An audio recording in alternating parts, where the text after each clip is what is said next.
Tit For Tat.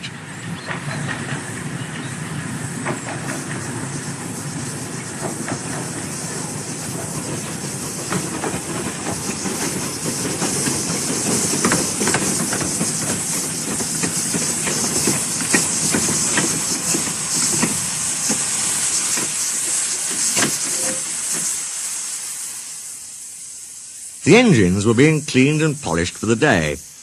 Bert, who was going out first, had a tall chimney in his funnel to draw up his fire. "We've got visitors today," said his driver. Rex yawned.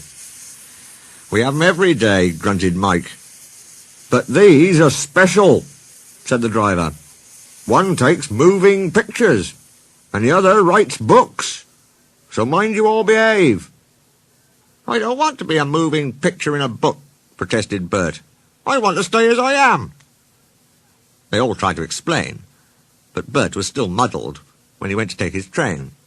The visitors were clergymen, one fat, the other thin.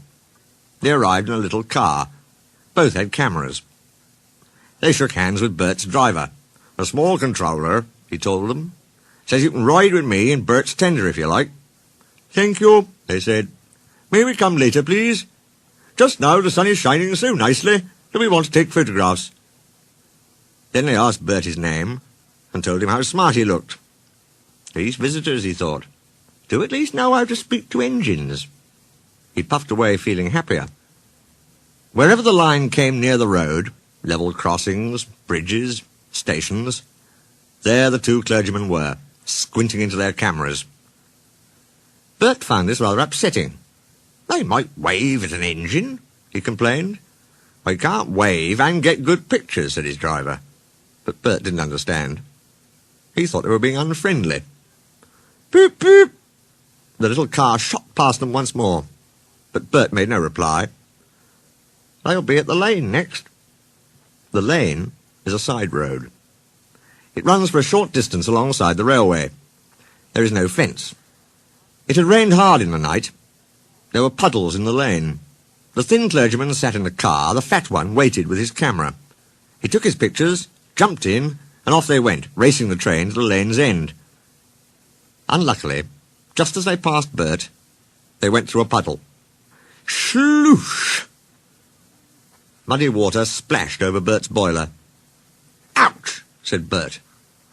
But the clergyman didn't know. They were ahead and out of the car. Smiling, they waited for Bert to catch up. Bert wasn't smiling. "I did it on purpose," he snorted crossly. "They splashed me! They splashed me!" Bert hissed, rolling into the last station. "Pictures, indeed," he grumbled, running round his train. "I'm a nice picture, covered in mud." He sizzled crossly when the fat clergyman sat in his tender for the journey back. "Driver oughtn't to allow him, after what he's done." Suddenly he stopped sizzling and let off steam. Whoosh! "I know," he thought, "how to pay the fat one out. It's a lovely plan. I only wish the thin one was there too," he said. But he said it to himself. Bert ran nicely till they reached the woods. The line climbs steeply here. Bert usually rushes the hill. This time he deliberately dawdled.